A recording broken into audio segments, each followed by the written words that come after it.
नमस्कार मित्रांनो, घरोघरी मातीच्या चुली या मालिकेच्या आजच्या भागामध्ये ऋषिकेश ओवीला झोपी लावत असतो. अगदी तिच्या चेहऱ्यावरून प्रेमाचा हात फिरवत तिला थापडत असतो. तेव्हा जानकी ही पाणी घेऊन येते आणि ऋषिकेशला म्हणते की पाणी इथे ठेवले आणि ती सुद्धा खाली ही आपला अंथरूण टाकून पडते. तेव्हा ऋषिकेश म्हणतो की हो जानकी, अगं खरंच आपलं बाळ किती शांत झोपलं ग. आणि जानकी हे बघ, आज जेव्हा ओवीला मी फटाके फोडताना जो काही तिच्या चेहऱ्यावरचा आनंद आहे तो बघत होतो तेव्हा खरंच खूप छान वाटलं. आणि गेल्या काही दिवसापासून खरंच मनामध्ये खूप धाकधूक होती. गेल्या काही दिवसात खूप अशी धाकधूक मनात होती. सतत हाच विचार यायचा की यावर्षी मी ओवीला हवी तशी दिवाळी साजरी करू शकेल की नाही. आणि आज दिवाळीच्या दिवशी मात्र ओवीला इतकं आनंदाने आणि इतकं तृप्त झोपलेलं बघून मला खरंच खूप छान वाटतं. मला असे वाटतं की खरंच मी आज जिंकलो. जानकी, अगं माझ्यातील बाप जिंकला. तेव्हा जानकी म्हणते की अहो ऋषिकेश, तुमच्यातील बाप मात्र जिंकला, पण तुमच्यातील एक मुलगा आणि भाऊ ते सुद्धा जिंकायला हवेत असे तुम्हाला नाही वाटत का? तेव्हा ऋषिकेश जानकीकडे बघू लागतो. तर जानकी म्हणते की आज तुम्ही जे काही वागलात, जे काही बोललात ते मला नाही पडले, कारण ओवीसोबत तुम्ही असे वागलात, तिच्यासमोर असे वागायला नको होते. तेव्हा ऋषिकेश म्हणतो की मी जे काही वागलो ते अगदी बरोबर होते. त्या घरातील लोकांना जानकी खोटं वागता येतं, परंतु मला मात्र खोटं नाही वागता येत. मी कधीही खोटं बोलत नाही, जे काही आहे ते स्पष्टच बोलतो. तेव्हा जानकी म्हणते की अहो, तुम्हाला जर तुमच्या मनातील राग हा व्यक्त करायचा असेल तर तुम्ही करा, नक्की करा, पण ओवी समोर मात्र नका करू. अहो, लहान मुलगी आहे, ती तिच्या पेंटिंग बुक मध्ये अजून सुद्धा ती सगळ्यांची चित्र रंगवते. अहो, तिच्या मनावर आणि तिच्या कागदावर तिने अगदी सगळ्यांचं चित्र रेखाटलेलं आहे. कायमस्वरूपी आणि कधीही पुसले न जाणारे तिचे असे चित्र रेखाटलेले आहे. परंतु तुमच्या वागण्याने आणि बोलण्याने त्या चित्रावर ओरखाडे मात्र येऊ शकतात. जानकीच्या जीवाची खूप तगमग होत असते, कारण तिला असे वाटत असते की ऋषिकेशने सर्वांशी चांगलं वागावा आणि रणदिव्यांचा रागराग करू नये, एकत्र राहावे असे तिच्या इच्छा असते. आणि कितीही आपला अपमान केला परंतु आपण मात्र तसे वागायचे नाही. आणि ओवी समोर नाही तर नाही, त्यांना ओवीच्या मनातून आपण नाही काढू शकत. ऋषिकेश, अहो मी तुम्हाला काय सांगते की तिचं बालमन हे आपण जपायला हवं, त्याच्यावर परिणाम होतील. तेव्हा ऋषिकेश म्हणतो की अजिबात काही होणार नाही, मी काही होऊन देणार नाही, अजिबात नाही. ऋषिकेश लगेच उठतो आणि ओवीला व्यवस्थित झोपवतो आणि परत जानकीजवळ येऊन बसतो. जानकीला समजावतो की तिचा बाप आहे ना तिचं मन जपण्यासाठी. आणि जानकी, मी तुला हे सुद्धा सांगतो की मी माझ्या मुलीला खोटी चित्र नाही रेखाटून देणार. मी तिला सांगेल, तिला समजावून सांगेल, तिला पटवून देईल की कितीही 8 खोट्या माणसापेक्षा 2 खरी माणसं कधीही चांगली असतात. आणि ती 2 खरी माणसं म्हणजे तिचे आई वडील असतील. मी तिला कधीही परक नाही करणार, मी ओवीला कधीही परक करणार नाही आणि कधीही सावत्रपणाची वागणूक देणार नाही. जानकीला मात्र ऋषिकेशचे हे वागणं नाही पटत. जानकी म्हणते की ऋषिकेश, अहो कधीही इतका कडवटपणा चांगला नसतो. तेव्हा ऋषिकेशला राग येतो. ऋषिकेश म्हणतो की जानकी, अगं प्रत्येक वेळेस तुम्हाला का समजावत असते ग? अगं कधीतरी स्वतःच्या मनाला सुद्धा प्रश्न विचार ना. मला सांग की काय चुकलं होतं आपण? नानांचं तू आतापर्यंत इतकं काही केलं, मी सुद्धा केलं, पण तरी सुद्धा नानांनी तुझा विचार केला का? अगं नानांनी तर चक्क तुझ्यावरच आरोप केले, तुझ्यावर आळ घेतला. अगं ज्या घरामध्ये तू एका हाती फराळ करून सर्वांचा पोट भरेपर्यंत आग्रह करायची, सर्व काही त्यांचं आतापर्यंत तू केलं, कधीही उन्हादू भाव केलेला नाही. आणि त्याच घरातून माझ्या बायकोला, त्याच लक्ष्मीला त्यांनी घराच्या बाहेर काढलं. या सगळ्याचा तळतळाट लागेल म्हणून ऋषिकेशचा जीव खूप तळमळतो. तेव्हा जानकीला वाटतं असं बोलू नये, म्हणून जानकी लगेच ऋषिकेशचं तोंड आपल्या हाताने दाबते. ऋषिकेश, अहो असं कधीही बोलायचं नाही, कोणाला असा शाप द्यायचा नाही, म्हणून ती ऋषिकेशला समजावते. जानकी म्हणते की अहो नका असं बोलू, काय बोलतात हे? सणासुदीच्या आणि दिवाळीच्या दिवशी मात्र असे अभद्र नका बोलू. ती सुद्धा आपलीच माणसं आहेत, जे झाले ते आता घडून गेले. अहो आपल्यासाठी नाही, निदान आपल्या ओवीसाठी तरी. अहो ओवीचा जीव लहान आहे, ती सगळ्यांशी इतकी प्रेमाने कनेक्टेड आहे. अहो त्या घरात ती लहानची मोठी झाली सगळ्यांसोबत. अहो तिच्या मनामध्ये त्या घरातील प्रत्येकाच्या असंख्य अशा आठवणी आहेत, अगदी सगळ्यांच्या. मग त्या आठवणी अशा पुसून नाही टाकता येणार आणि त्या आठवणी आपण पुसून सुद्धा टाकण्याचा प्रयत्न नाही करायचा. त्यासाठी आपल्याला कोणताही हक्क नाही, कारण ओवी सुद्धा ही आपली जरी मुलगी असली तर त्यांची सुद्धा काहीतरी तिच्याशी नातं आहे. त्यामुळे ते जसे वागले तसे आपण मात्र वागायचे नाही, असा उद्देश जानकीला सांगायचा असतो. ती ऋषिकेशला समजावते, शांत करते. ऋषिकेशला म्हणते की जर आपण हे असे तिच्या समोर बोललो तर तिच्या मनावर सुद्धा काय परिणाम होतील. ऋषिकेश, अहो याचा विचार विचार तुम्ही केला का? हे असे संस्कार आपण तिला देणार आहोत का? काय विचार करील? आपल्या माणसांकडे, आपल्या नात्याकडे कोणत्या दृष्टिकोनातून ती बघेल, हा विचार तरी तुम्ही केला का? निदान ओवीसाठी तरी आपण ही नाती तोडायला नकोत. तेव्हा ऋषिकेश म्हणतो की सॉरी जानकी, माझं मन इतकं मोठं नाही, कारण मी ऋषिकेश आहे, जानकी नाही. माझ्या मुलीला असे खोटी नाते दाखवण्यापेक्षा त्यांचे खोटे चेहरे मात्र तिला कळून दे, आणि जितक्या लवकर ओवी हे सर्व स्वीकारेल तेव्हा तितकंच आयुष्य तिचं सोपं होत जाईल. त्या मनाच्या दडपणातून तरी ती बाहेर येईल. जानकी समजायला जाते, परंतु ऋषिकेश मात्र काही ऐकायला तयार नसतो. बाद झालं जानकी, आता यापुढे तुम्हाला काही समजावू नको असे बोलून ऋषिकेश ताव लगेच झोपी जातो. परंतु जानकीला मात्र खूप वाईट वाटतं. तिच्या डोळ्यात सुद्धा पाणी येतं, कारण तिला हे आपलं घर आपली माणसं याबद्दल खूप असं प्रेम असतं, आणि ऋषिकेशच्या मनात सुद्धा ते प्रेम कमी होऊ नये आणि नाती जपावी. ओवीला सुद्धा नाती जपून देण्याचं संस्कार ऋषिकेशने द्यावे, असे संस्कार देऊ नये असे तिला वाटते. त्यानंतर सकाळ होते आणि जानकीची आवरसावर सुरू असते, आणि ती ऋषिकेशला म्हणते की अहो, ओवीने किती पसारा घालून ठेवला, तुम्ही तरी ओवीला समजावत जा की हा सर्व पसारा आवरून ठेवत जा. तेव्हा तुम्ही सुद्धा पुस्तकच वाचत बसलात. तर ऋषिकेश म्हणतो की अगं, सकाळी सकाळी हे पुस्तक सापडले आणि ते घेतले वाचण्यासाठी. एक खूप छान असा फुलेंचा धडा आहे, तो वाचत बसलो. तेव्हा जानकी ही किचन मधून चहा घेऊन येते, आणि ऋषिकेश, अहो, तुमचा धडा वाचून झाला असेल तर चहा घ्या. तेव्हा ऋषिकेश म्हणतो की जानकी, अगं, सकाळी चहा घेतला होता मी, परत कशाला केलास ग? तेव्हा जानकी म्हणते की अहो, 1 कप चहा म्हणजे घेतल्यावर तुमचं कधी भागायला लागलं, कारण तुम्हाला तर चहा जास्त लागत होता, आणि आलं घालून छान असा चहा बनवला. वेलची घालून केलेला 2 कप चहा घेतल्याशिवाय तुमच्या दिवसाची सुरुवात तर होत नाही, मग 1च कप काय? तेव्हा ऋषिकेश म्हणतो की जानकी, अगं, आता ही सवय मला मोडायची, आणि आजपासून मी ठरवले की तो 1च कप चहा घेणार, आणि तो सुद्धा कोरा चहा, आणि तेवढंच 1 कप माझ्या वाटेचं दूध वाचेल, हो की नाही? जानकी म्हणते की काय म्हणता, 1 कप दूध वाचेल? ऋषिकेश, अहो, नेमकं तुमचं काय चाललं, मला खरंच काही कळत नाही, आणि सकाळी बाहेर न जाता तुम्ही घरीच दाढी का केली? तेव्हा ऋषिकेश म्हणतो की अगं, चांगलंच आहे, आणि काय झालं, नीट दिसत नाही का, म्हणून उठतो आणि आरशामध्ये आपली दाढी व्यवस्थित झाली की नाही म्हणून बघत असतो. अगं जानकी, सलूनला किती पैसे जातात माहिती आहे का? आज चक्क मी 80 रुपये वाचवले, आणि तोच नेहमी सांगत असते की सेव्हिंग करा, त्यामुळे आजपासून मात्र माझी सेव्हिंग ही सुरू. तेव्हा जानकी म्हणते की अहो, सेव्हिंग आणि काटकसर यामध्ये ऋषिकेश राव, अहो, फरक आहे. एवढा जीव मारून जगायची गरज नाही, आता आपल्याकडे पैसे तर आहेत ना. तेव्हा ऋषिकेश तिला समजावतो की अगं जानकी, पैसे संपायला वेळ नाही लागत, अगं, गरिबी दूर लोटायला खूप वेळ लागतो. अगं, या गरिबीत असताना खूप काही मी शिकलो सुद्धा, कारण आपल्या गरिबीत मात्र पाठ फिरवणारे माणसं सुद्धा असतात, परंतु याच परिस्थितीत मात्र आपल्या पाठीशी उभे राहणारे लोक सुद्धा आपल्याला भेटले. मगाशी मी फुलेंचं खूप छान असं वाक्य वाचलं, म्हणजे भरलेला खिस्सा माणसाला जग दाखवतो, आणि रिकामा खिस्सा मात्र त्याच जगातील माणसं दाखवतो. मुद्दा हा आहे की आपल्याला जे काही 1 लाख रुपये मिळाले ते आपण खरंच खूप जपून वापरूया. अगं, दिवाळीला सुद्धा आता खूप खर्च झाला, मग नवीन काम मिळेपर्यंत जरा काटकसरच आपण करूयात. तेव्हा जानकी म्हणते की मला पटते की तुम्हाला नेमकं काय करायचे ते, परंतु आता हा जो काही 1 कप मी चहा केला त्याचं काय करणार आपण? हा 1 कप चहा बनवण्यासाठी माझा गॅस, दूध, चहा पावडर, साखर सगळंच काही वाया जाईल. तेव्हा ऋषिकेश लगेच तिच्या हातातील कप घेतो आणि मी चहा घेतो असे खुशून म्हणतो. तेव्हा ऋषिकेश चहा घ्यायला तिथे त्या खाटावर बसतो, आणि तेवढ्यात ओवी धावत येते. आई, अगं, माझी बॅग कुठे? शोधत नाही. जानकी म्हणते की ओवी, अगं, बॅग तर जागेवरच आहे, तेथे तुझा पसारा आवरला. तेव्हा ओवी आपली बॅग घेते आणि तिच्या लक्षात येते. तेव्हा ती जानकीला म्हणते की आई, अगं, मला आता आठवले, माझ्या टीचरने तुमच्यासाठी एक लेटर पाठवलेले आहे. तेव्हा जानकी म्हणते की लेटर, आणि कसले ग? तर ओवी आपल्या स्कूल बॅग मधून ते लेटर काढते आणि जानकीच्या हातात देते. जानकी म्हणते की अगं ओवी, तू आत्ताच सांगते, अगं, दिवाळीची सुट्टी सुद्धा संपत आली. तेव्हा जानकी ते लेटर वाचते, परंतु जानकीचा चेहरा मात्र गंभीर होतो. ऋषिकेश तिला विचारतो की जानकी, अगं, काय झाले, तू काय इतकी अशी नाराज झाली?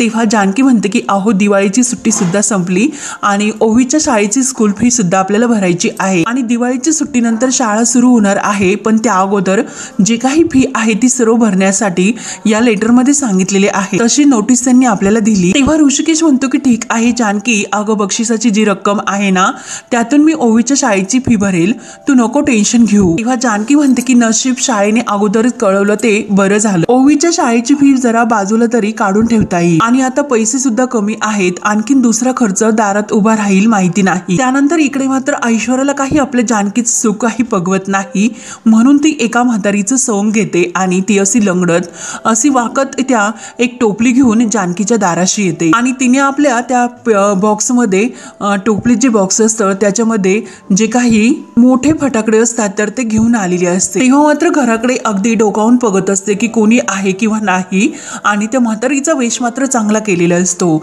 आणि वाकतच अगदी म्हातारीच्या आवाजात म्हणते की कोणी आहे का घरात.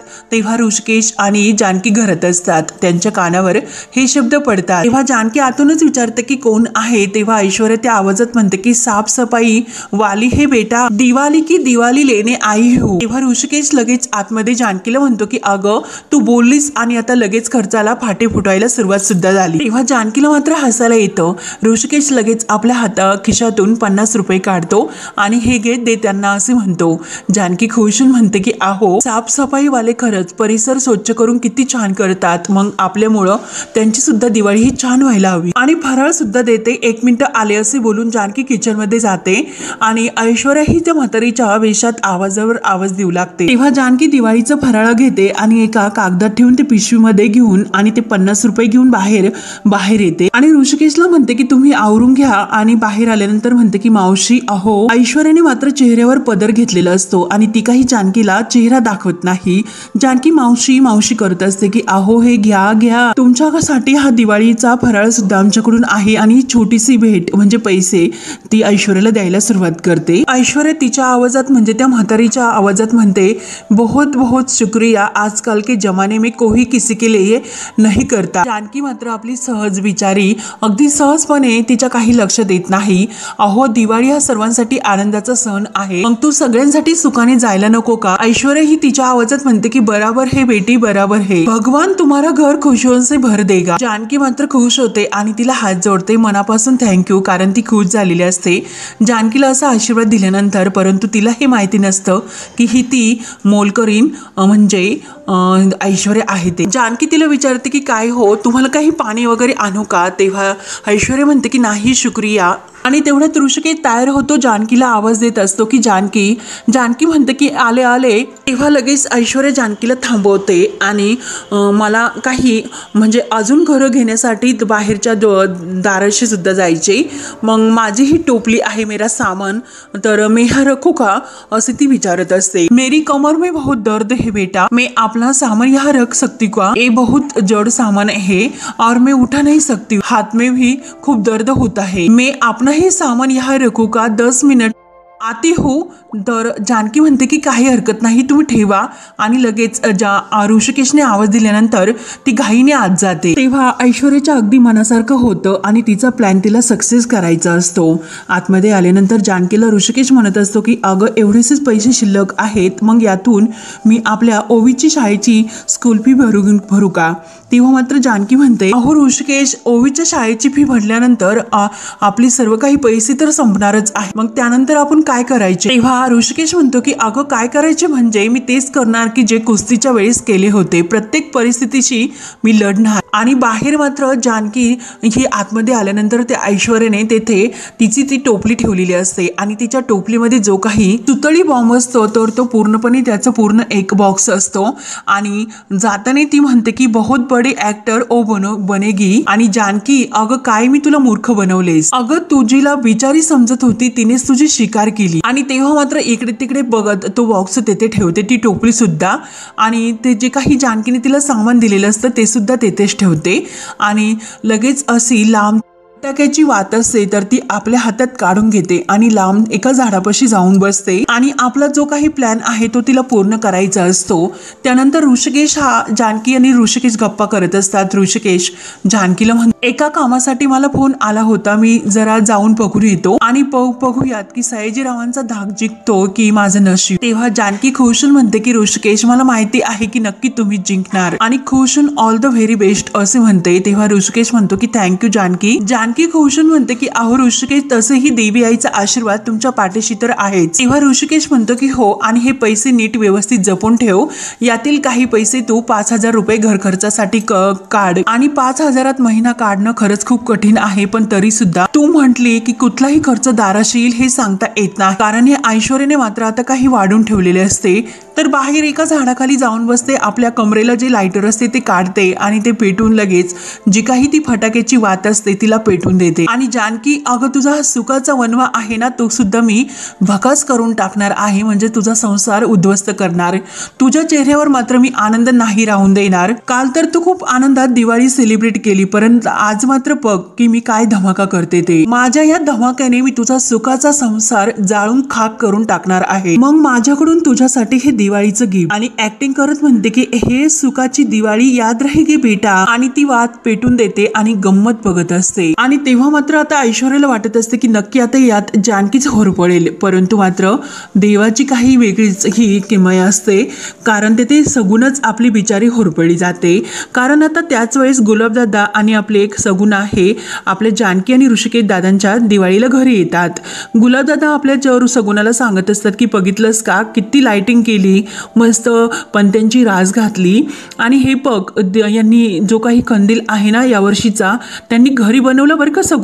सगुणा तर खूप खुश होऊन हे सर्व बघतच असते, परंतु ऐश्वर्या तर डोक्याला हात लावून घेते, कारण हा सर्व काही खेळ केला मी त्या जानकीसाठी, परंतु आता हे लोक येथे कशाला धडपडले असतील. तेव्हा गुलाबदादा हे ऋषिकेश आणि जानकी बहिणीला आवाज देतात. तर ऋषिकेश आणि जानकी बाहेर येतात. सगुणा आणि गुलाबदादांना बघून त्यांना खूप आनंद होतो. जानकी खुशून म्हणते की अगं या अगोदर गुलाबदादा तर आले होते, परंतु सगुणा अगं तू तर पहिल्यांदा आलीस, कशी आहेस ग.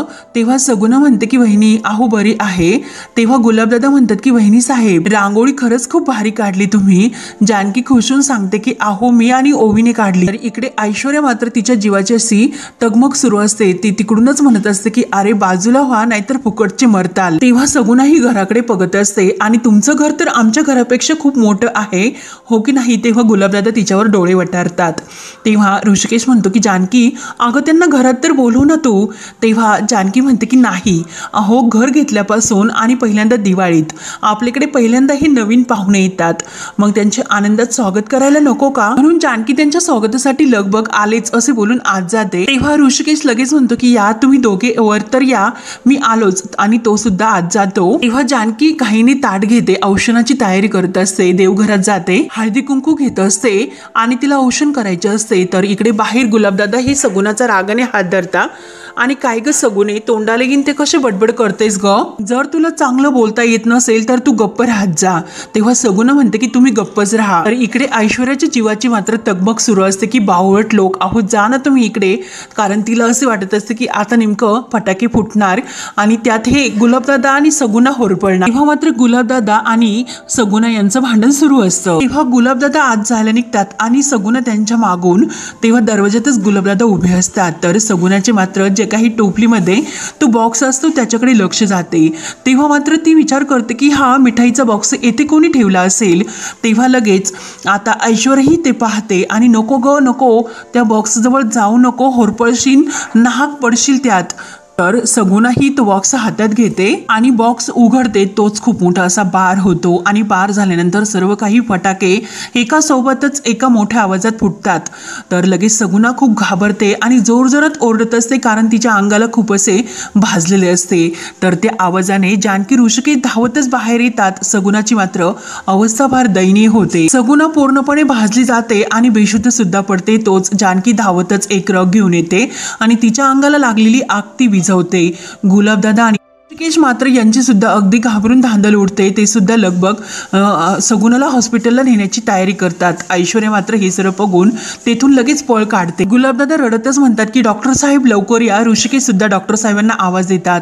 सगुणाला हॉस्पिटलला आणले जाते. गुलाबदादा म्हणतात की बघा ना डॉक्टर साहेब हिला खूप भाजले. डॉक्टर बाहेर आलेले असतात.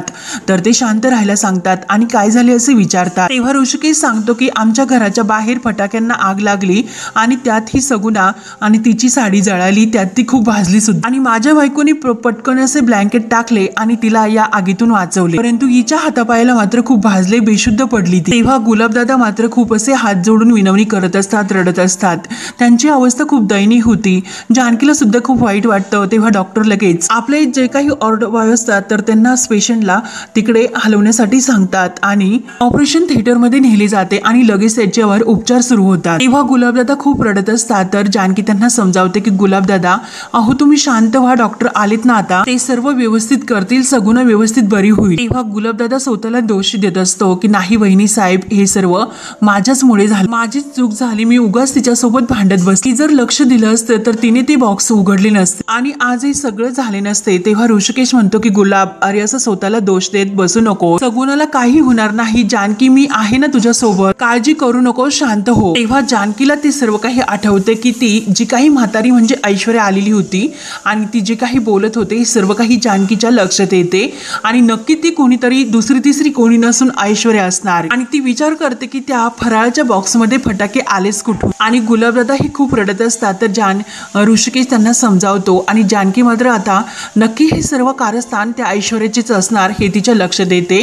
तर हा भाग येथे संपतो। पुढील भागामध्ये जानकी ही डॉक्टरांना विचारते की तिची रिकव्हरी तर होईल ना, तेव्हा डॉक्टर म्हणतात की तिची आपल्याला सर्जरी करावी लागेल। तेव्हा गुलाबदादा विचारतात की किती पैसे होतील, तर डॉक्टर सांगतात की 50,000 रुपये। तेव्हा जानकी ऋषिकेश ते पैसे ओवीच्या शाळेचे जे असतात तर ते सगुनासाठी भरतात। तर गुलाबदादा सगुनाला हे सर्व सांगत असतात की दादा वहिनीने तुझ्या उपचारासाठी ओवीच्या शाळेचे पैसे अगं भरले। तेव्हा सगुनाला सुद्धा खूप रडायला येत असतं। तेव्हा मात्र आता सगुनाला तिची चूक समजते आणि गुलाबदादा हात जोडतात। तेव्हा जानकी आणि ऋषिकेश त्यांना आधार देतात। असे ते हॉस्पिटलच्या बाहेर येतात। तर जानकी ऋषिकेशला म्हणत असते की ऋषिकेश, अहो माझ्या सांगण्यावरून तुम्ही ओवीच्या जे काही स्कूलचे पैसे होते ते तिकडे भरले आणि त्याबद्दल खरंच सॉरी। तर ऋषिकेश म्हणतो की अगं जानकी, त्यात सॉरी कसलं, पैसे काय आपण पुन्हा कमवूयात, परंतु आता फक्त माणसं महत्वाची आहे, तू आहे ना माझ्या सोबत। तर जानकी लगेच ऋषिकेशच्या हातामध्ये हात देते। ऋषिकेश म्हणतो की आता सर्व काही ठीक होईल। तेव्हा जानकी विचारते की आता आपण काय करायचे, तर ऋषिकेश अगदी जोमाने म्हणतो पुन्हा आता नव्याने सुरुवात करायची। तेव्हा जानकी खंबीरपणे ऋषिकेशच्या हातात हात देते आणि दोघे एका सोबत नवीन आयुष्याला सुरुवात करायची ठरवतात। तर आता पुढे काय काय होत राहणार हे बघण्यासाठी आपल्या चॅनलला नक्की सबस्क्राईब करत राहा। धन्यवाद।